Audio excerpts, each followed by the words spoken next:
Provavelmente você já fez ou viu alguém fazer um código parecido com esse aqui na tentativa de clonar um objeto para o outro. Esse código ele pode ser melhorado utilizando ali o design pattern prototype. Então no vídeo de hoje a gente vai transformar esse código aqui nesse outro código aqui utilizando esse design pattern. Então bora pro vídeo. Fala devs, como vocês estão? Aqui quem fala é o Bruno Garcia, criador da Builderun, e no vídeo de hoje a gente vai explorar o design pattern prototype. Então antes da gente começar, eu venho pedir aqui para você deixar um like aqui no vídeo, se inscrever no canal e seguir a gente lá no Instagram para ficar por dentro das novidades que acontecem aqui no canal. Então sem enrolação, o que seria o design pattern prototype? Basicamente, se você está pesquisando por esse design pattern, você já caiu ali no site do Refactoring Guru, que é um site bem intuitivo para dar essas explicações. Então, basicamente, esse design pattern é um padrão de projeto ali criacional que vai facilitar que você faça a clonagem de objetos sem depender de sua implementação. Então você pode dar uma lida aqui nesse site, vou até deixar o link aqui na descrição, mas no vídeo de hoje eu vou mostrar como eu entendo e implemento esse design pattern no meu dia a dia. Então sem enrolação, vamos abrir a nossa ideia para já começar a implementar esse design pattern. Então no começo do vídeo eu evidenciei esse código aqui, onde a gente está tentando fazer a clonagem ali da classe user. E qual é o problema de fazer a clonagem dessa forma aqui? Basicamente, essa clonagem ela está fortemente acoplada ali à classe user. Mas o que isso significa? Isso significa que se a classe user criar um novo atributo, eu vou ter que mapear em todos os lugares do meu código onde está sendo feita essa clonagem e replicar, para esse novo atributo essa clonagem de mais um campo.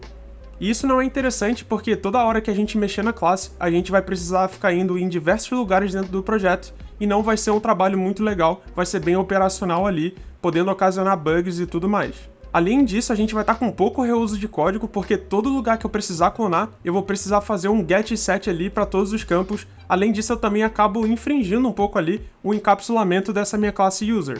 Então, como que a gente consegue implementar o prototype para resolver esse problema? Basicamente, a gente precisa de uma interface, que eu vou criar aqui, chamada de prototype, onde a gente vai colocar um método aqui embaixo, retornando o próprio prototype, com o nome de clone. Então, dessa forma, toda classe que quiser utilizar esse design pattern vai precisar implementar essa minha interface prototype. O objetivo é que quando a gente implementar essa interface, quando eu chamar a minha classe .clone, a gente vai clonar e toda a implementação vai estar dentro da própria classe e não vai estar exposta para fora, digamos assim. Então, beleza, depois de criar a interface, o que a gente precisa fazer? A gente precisa ir na nossa classe que quer ser a implementação desse prototype, e aqui em cima eu vou colocar um implements prototype indicando que essa classe user ela vai implementar esse nosso design pattern. Então aqui ele já me dá a sugestão que eu preciso implementar os métodos e eu vou implementar esse método aqui clone. Beleza, agora que a gente já tem esse método clone, a gente vai precisar fazer a sua implementação. Para poder fazer essa implementação, o que eu vou fazer aqui? Eu vou lá no topo da minha classe e eu vou criar um novo construtor dentro dessa classe user e esse construtor ele vai ser um pouco especial. O que ele vai precisar ter? Basicamente, eu vou até escrever aqui manualmente, vai ser um construtor da classe user, que ele vai receber a própria classe ali como parâmetro, com a ideia que a gente faça a clonagem de fato desse objeto. Então, assim que eu receber esse parâmetro user, eu vou fazer a passagem de parâmetros de um objeto para o outro. Então, basicamente, eu vou fazer aqui this.id, ele vai receber um user.id. Eu posso fazer agora isso para todos os outros campos. Por exemplo, aqui, o e-mail, eu vou fazer também para o password, e por fim, eu vou fazer também para o username. Então, dessa forma, quem chamar esse construtor, que hoje está como público aqui, eu poderia até colocar como um private, se eu não quiser expor isso aqui para o mundo externo, eu vou conseguir fazer a clonagem do meu objeto de uma maneira aqui bem facilitada. Depois disso, que a gente criou esse construtor aqui recebendo a própria classe como parâmetro, um ponto interessante que a gente consegue notar aqui é que eu consigo acessar os atributos que são privados dentro dessa classe e eu não preciso utilizar ali os métodos get e set, por exemplo. Isso tudo indica porque eu estou dentro da própria classe user, então o modificador de visibilidade private ele é justamente para isso, para só a própria classe conseguir interagir com esses atributos. Então, se eu quisesse melhorar o encapsulamento dessa classe, eu também poderia remover todos os campos setters aqui para poder deixar ela bem mais encapsulada ali, não expor todos os seus atributos.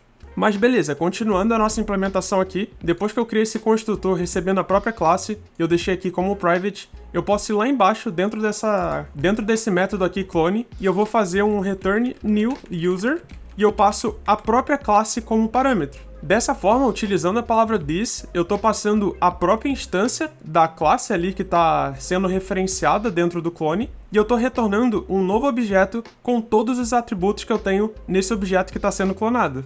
Dessa forma aqui, se eu voltar lá na minha classe main, e agora, ao invés de eu fazer isso aqui, eu posso simplesmente fazer user1.clone, aqui ele vai fazer a clonagem desse objeto tudo numa boa.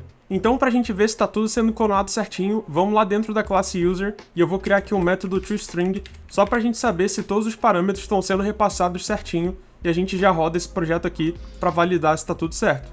Então aqui embaixo eu vou ter dois system.out.print para printar ali todos os atributos desse usuário e a gente consegue ver se está tudo certo. Então vou dar um run aqui e a gente já acompanha aqui no terminal se vai funcionar ou se vai dar algum tipo de problema. Beleza, ele rodou aqui e ele me indicou aqui no log que ele conseguiu printar os dois usuários e eles realmente estão com os mesmos atributos. Isso tudo significa que a gente conseguiu fazer a clonagem desse objeto user sem depender de sua implementação utilizando o design pattern prototype. Dessa forma aqui, se a implementação da classe user mudar, por exemplo, se a gente criar novos atributos, basicamente eu só preciso alterar dentro da própria classe e a partir desse momento isso já vai se replicar para todos os lugares que utilizam ali o método clone, o design pattern prototype. Além disso, mais uma vantagem que a gente tem utilizando esse design pattern seria a possibilidade de eu remover todos esses campos setters, sendo que eu não preciso mais deles, então a minha classe ela vai ficar bem mais encapsulada e eu não vou expor todos os meus atributos.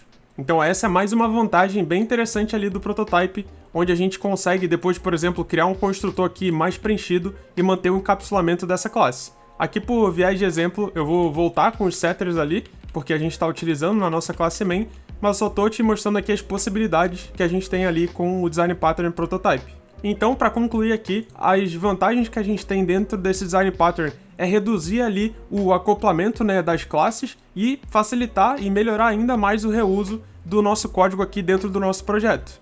Uma desvantagem bem notória que a gente tem dentro desse design pattern é quando a gente tem ali a dependência circular de atributos. Então, por exemplo, se dentro da minha classe user eu tenho uma dependência para uma outra classe e essa outra classe ela depende da classe user, se eu tentar utilizar esse design pattern na hora de fazer a clonagem, a gente vai ver que vai ficar ali num loop infinito, digamos assim, e ele nunca vai concluir e provavelmente vai estourar um erro. Então, se você tem esse tipo de cenário, é melhor você não utilizar o prototype, porque pode ocasionar diversos problemas ali que não é nada legal de resolver. Então, só para fechar esse vídeo, para te mostrar aqui mais um ponto interessante desse design pattern, é que quando a gente utiliza a clonagem aqui, de fato a gente está criando uma outra instância de objeto e não apontando para a mesma referência desse objeto. Então, o que isso significa, né?